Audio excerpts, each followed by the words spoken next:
అమ్మలగన్నయమ్మ ముగురమ్మల మూలపుటమ్మ చాలా పెద్దమ్మ సురారులమ్మ కడుపారడి బుచ్చిన యమ్మ తన్ను లోనమ్మిన వెల్పుటమ్మల మనంబున ఉండెడి యమ్మ దుర్గ మాయమ్మ కృపాబ్ధినిచ్యుత మహత్వ కవిత్వ పటుత్వ సంపదల్ అంటారు. అబ్బా ఏమి పద్యమో! ఇప్పటికీ విజయవాడ కనకదుర్గమ్మ గుడి రాజద్వారానికి తోరణంగా వేలాడుతుంటుంది ఈ పద్యం. అదే తోరణం అయిపోయింది ఆ రాజద్వారానికి. అమ్మలగన్నయమ్మ ముగురమ్మల మూలపుటమ్మ లక్ష్మీదేవి, సరస్వతీదేవి, పార్వతీదేవి అనబడేటటువంటి ముగ్గురు అమ్మల్ని కన్నటువంటి అమ్మ ఎవరుందో ఆ శ్రీమాత. అమ్మలగన్నయమ్మ ముగురమ్మల మూలపుటమ్మ చాలా పెద్దమ్మ. అబ్బా ఎంత పెద్దమ్మో!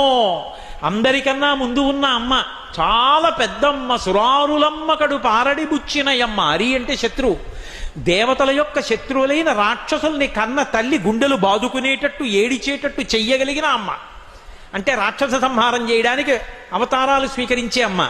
కాబట్టి సురారులమ్మ కడుపారడి బుచ్చినయమ్మ తన్ను లోనమ్మిన వెల్పుటమ్మల మనంబున ఉండెడి అమ్మ.